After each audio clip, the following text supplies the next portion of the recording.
10টা অস্ত্রের চালান, যদি অস্ত্র হ্যান্ডেলই করতে না পারেন তাহলে নিয়ে আসেন কেন আপনি?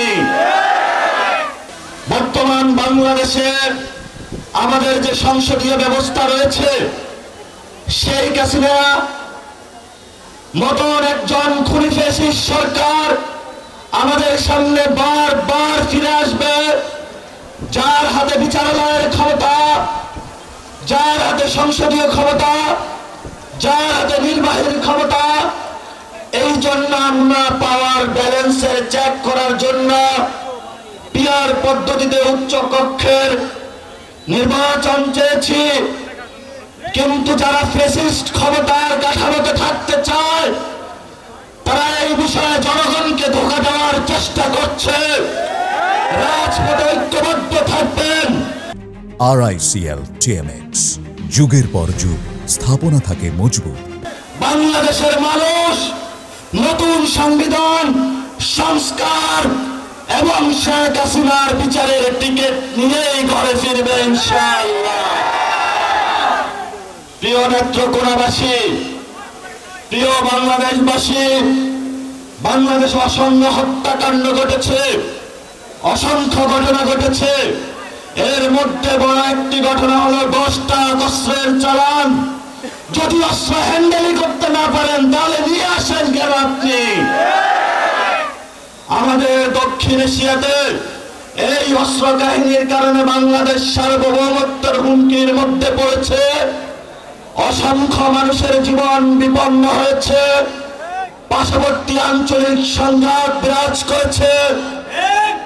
আমরা দেখতে পেয়েছি বিচারের নামে প্রহসন হয়েছে। আমরা ভবিষ্যৎ বাংলাদেশে যারা সরকারি প্রশাসনে রয়েছেন, রাজনৈতিক চেয়ারে আসবেন, তাদেরকে বলতে চাই, ভবিষ্যৎ বাংলাদেশের সার্বভৌমত্বের উপর আঘাত আসে এমন কোন অযাচিত সিদ্ধান্ত আপনারা আর নিবেন না।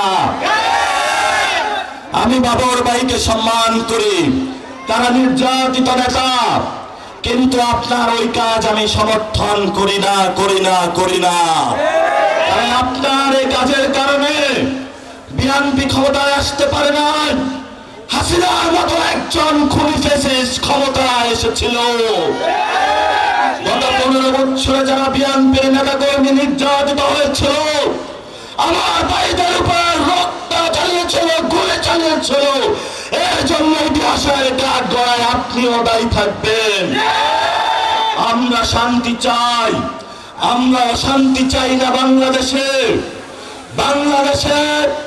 যদি কোনো ব্যবস্থা না হয়, সেই ব্যবস্থা সঠিক নিয়মে নিতে হবে। মণিপুরি, আসাম, পশ্চিমবঙ্গ থেকে শুরু করে যেখানে যারা রয়েছেন, আমাদের বাঙালি ভাইয়েরা, মুসলমান ভাইয়েরা, তারা আজকে নির্যাতিত হচ্ছে এবং সেই নির্যাতনের জাতাকলে ভারত সরকার দিন দিন বাংলাদেশে তাদেরকে পাঠিয়ে দিচ্ছে। এই সংঘাতের পিছনে আপনি দায়ী। এই জন্য আমরা বাংলাদেশের রাজনৈতিক ব্যক্তি, সচেতন সমাজ সকলকে আহ্বান জানাবো, ভবিষ্যৎ বাংলাদেশে ভারত থেকে, আসাম থেকে, পশ্চিমবঙ্গ থেকে সীমান্ত হত্যা হচ্ছে, মুসলমানদের উপর নিপীড়ন হচ্ছে। বাংলাদেশি বলে, বাঙালি বলে যাদেরকে প্রতিনিয়ত বাংলাদেশে ফেলে দেওয়া হচ্ছে, ইউরোপ সরকারকে বলে আপনি দ্রুত প্রতিবাদ করুন, ইন্টারন্যাশনাল এরিয়ায় উঠুন। আপনি যদি এই প্রতিবাদ লিপি না পাঠাতে পারেন, আপনার লেজিটিমেসি বাংলাদেশের মুসলমান, বাংলাদেশি বাঙালিদেরকে ব্যর্থতার দায় হিসাবে নিরাপত্তার জন্য আপনাকে ইতিহাসের কাঠ গড়ায় দাঁড়াতে হবে।